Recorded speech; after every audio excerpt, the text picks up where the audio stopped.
چلیے اس کے بعد تیسرا کیا ہے؟ تیسرا یہ کہ اصولاً اس بات کو بھی تسلیم کر لے کہ اسے اللہ ہی کی ہدایت پر چلنا چاہیے، مگر اللہ اپنی ہدایات اور اپنے احکام پہنچانے کے لیے جن پیغمبروں کو واسطہ بناتا ہے انہیں تسلیم نہ کرے، تو یہ بھی کفر کی ایک شکل ہے، ٹھیک ہے۔ چوتھے یہ کہ پیغمبروں کے درمیان تفریق کرے اور اپنی پسند یا اپنے تعصبات کی بنا پر ان میں سے کسی کو مانے اور کسی کو نہ مانے، ٹھیک ہے۔ اس کے بعد پانچویں یہ کہ پیغمبروں نے خدا کی طرف سے عقائد، اخلاق اور قوانین حیات کے متعلق جو تعلیمات بیان کی ہیں ان کو یا ان میں سے کسی چیز کو قبول نہ کرے، یعنی کہ جو پیغمبروں نے بتایا ہے اس کو نہ لے، ٹھیک ہے۔ چھٹے یہ کہ نظریے کے طور پر تو ان سب چیزوں کو مان لے مگر عملاً احکام الہی کی دانستہ نافرمانی کرے، مطلب کیا ہے؟ مان لیا ہے مگر عملاً نافرمانی کرے اور اس نافرمانی پر اصرار کرتا رہے، اور دنیاوی زندگی میں اپنے رویے کی بنا اطاعت پر نہیں بلکہ نافرمانی پر ہی رکھے، یعنی کہ اپنی جو ورلڈلی لائف ہے اس میں اس کے رویے جو ہیں کیا اللہ کی اطاعت نہیں بلکہ اس کی مرضی کے کام نظر آتے ہیں، اور بار بار وہی کرتا ہے۔ اصرار کا مطلب کیا ہوتا ہے؟ بار بار کرنا۔ یہ سب مختلف طرز فکر اور عمل اللہ کے مقابلے میں باغیانہ ہیں، ٹھیک ہے، اور ان میں سے ہر رویے کو قرآن کفر سے تعبیر کرتا ہے۔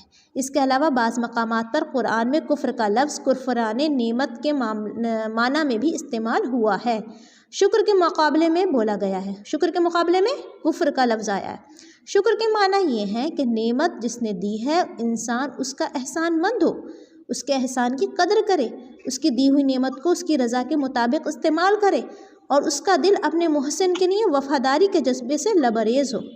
اس کے مقابلے میں کفر یا کفران نعمت یہ ہے کہ آدمی یا تو اپنے محسن کا احسان ہی نہ مانے اور اسے اپنی قابلیت یا کسی غیر کی عنایت یا سفارش کا نتیجہ سمجھے، یا اس کی دی ہوئی نعمت کی ناقدری کرے اور اسے ضائع کر دے، یا اس کی نعمت کو اس کی رضا کے خلاف استعمال کرے، یا اس کے احسانات کے باوجود اس کے ساتھ غداری اور بے وفائی کرے۔ اس نوع کے کفر کو یعنی کہ اس ٹائپ کے کفر کو ہماری زبان میں بالعموم کا مطلب کامنلی احسان فراموشی، نمک حرامی، غداری اور ناشکر پن کے الفاظ سے تعبیر کیا جاتا ہے، ٹھیک ہے۔ تو میں نے یہ کفر کی تھوڑی سی ڈیٹیل آپ کے سامنے پیش کی ہے کہ کفر کے کتنے ٹائپس ہیں، اور کفر کے ہر ٹائپ میں آپ یہ دیکھیے یہاں پہ فائنل کیا ہے؟ یہ کفر ہی ہے، کوئی یہ نہیں کہہ سکتا یہ کفر سے ملتی جلتی چیز ہے، بلکہ یہ کفر ہے، ٹھیک ہے۔ تو یہاں پر معنی کیا تھا؟ آیت کیا ہے؟ ان الذین کفروا لن تغنی عنہم اموالہم ولا اولادہم من اللہ شیئا واولئک ھم وقود النار۔ جن لوگوں نے کفر کا رویہ اختیار کیا ہے تو کیا ہے؟ انہیں اللہ کے مقابلے میں نہ ان کا مال کچھ کام دے گا نہ اولاد، وہ دوزخ کا ایندھن ہی بن کر رہیں گے، ان کا انجام ویسا ہی ہوگا۔ آگے بتایا گیا کداب آل فرعون، جیسا کہ فرعون کا ہوا۔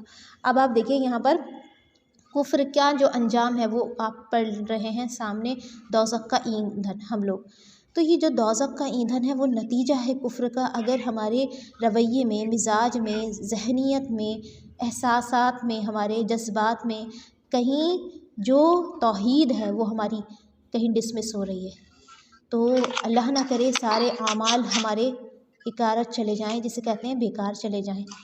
تو یہ آیت میں آپ کے سامنے پڑھ رہی ہوں، لیکن بہت ہمیں جو ہے ڈرنے کا مقام ہے کہ ہم ایک اللہ تعالیٰ کی ذات کو ماننے کے باوجود ہم لوگوں پر کبھی ڈیپینڈ نہ ہوں، ہم مالک الملک اور پورا توکل کریں اللہ کی ذات پر اور اسی کو اپنا حامی و ناصر سمجھیں۔ آگے کیا ہے؟ کداب آل فرعون والذین من قبلہم کذبوا بآیاتنا فأخذہم اللہ بذنوبہم واللہ شدید العقاب۔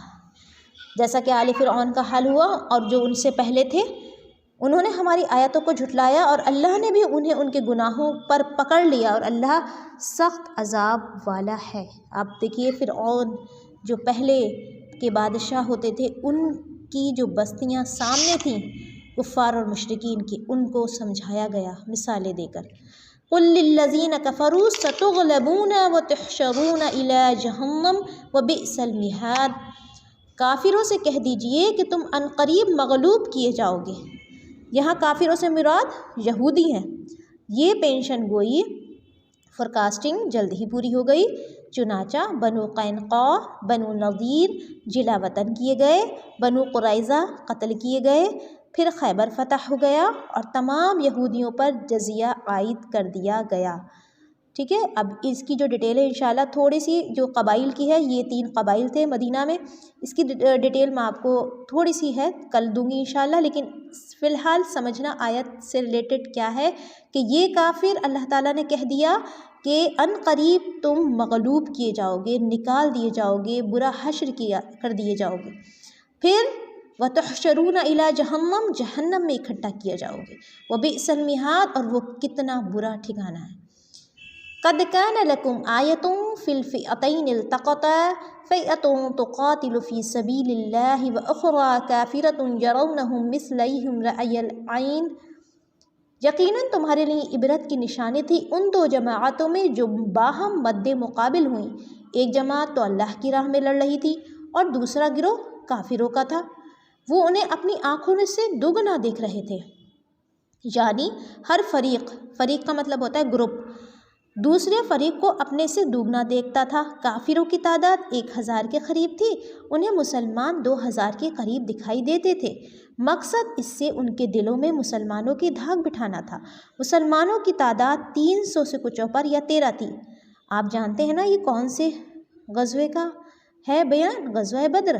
آپ غزوہ بدر کی ڈیٹیل پڑھنے کے لیے میں آج کل پڑھ رہی ہوں، اللہ کے رسول صلی اللہ علیہ وسلم کی سیرت پہ سب سے اچھی کتاب ہے رحیق المختوم، تو مجھے جنگ بدر کی ڈیٹیل جب میں آج کل پڑھ رہی ہوں مجھے بہت اس سے سمجھ میں آ رہی ہے، اور ایمان تو خیر اتنا زیادہ نہیں ہوتا جتنا ہمارا ہونا چاہیے، لیکن فی الحال میں اتنا فیل کر سکتی ہوں کہ جب انسان وہ لوگ جتنے ایمان والے تھے تو اللہ تعالیٰ نے دیکھیے ان کی کس طرح مدد کی تھی۔ آپ غزوہ بدر کی ڈیٹیل میں جائیں اور آپ کو محسوس ہوگا کہ ہم کتنے جو ہیں ایمان میں کمزور ہیں، اور اللہ تعالیٰ واقعی بڑا مہربان ہے اور ایسے وہ مدد کرتا ہے۔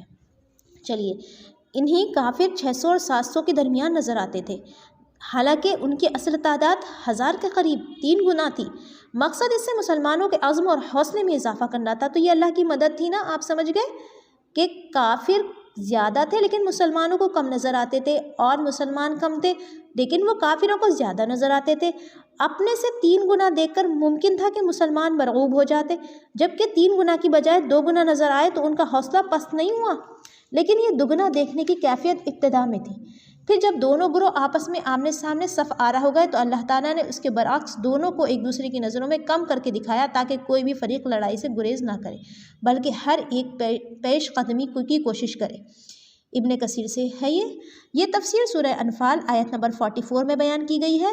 یہ جنگ بدر کا واقعہ ہے جو ہجرت کے بعد دوسرے سال مسلمانوں اور کافروں کے درمیان پیش آیا۔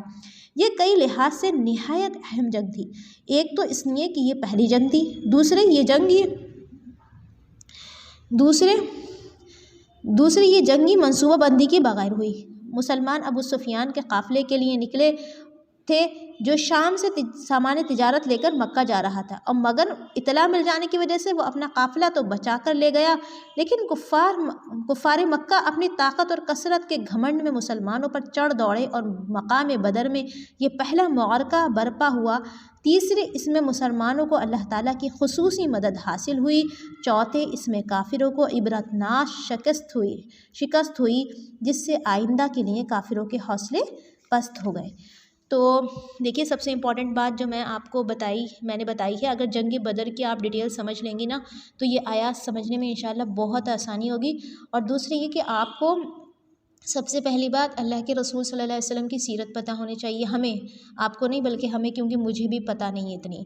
تو خیر، جب جتنا ہم جان لیں گے انشاءاللہ تو بہت زیادہ پاسبل ہے کہ ہم محبت بھی پیدا ہوگی، کیونکہ ان کی زندگی کے جب تھوڑے تھوڑے واقعات جیسے میں نے پڑھے اب سے 1-2 سال پہلے، تو مجھے اچھا لگنے لگا قرآن۔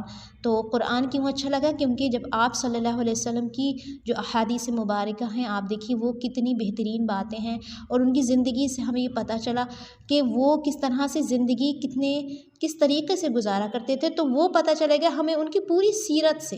اسی میں جنگ بدر کا واقعہ اس طرح سے مطلب اس کو بک کو مطلب مینٹین کیا گیا ہے کہ اس میں واقعات اس طرح سے بیان کیے گئے ہیں کہ سیرت بھی ہے اور پوری زندگی ہے اس کے اندر۔ تو میں آپ کو ریکمینڈ کروں گی سب کو، جو لوگ دور ہیں مجھ سے، مطلب یہاں لوکل نہیں ہیں، وہ لوگ خود پرچیز کریں رحیق المختوم، اور جو لوگ رامپور کے ہیں وہ اگر مجھ سے کہیں گے تو میں منگوا سکتی ہوں ان لوگوں کو رحیق المختوم، ٹھیک ہے؟ تو آپ لوگ کوشش کریں یہ بک ضرور پڑھیں خالی ٹائم میں، آپ کو خود بہت اچھا لگے گا، ٹھیک ہے؟ کل میں انشاءاللہ جو ہے کل میں انشاءاللہ کلاس لوں گی، اور آج کے لیے اتنا ہی۔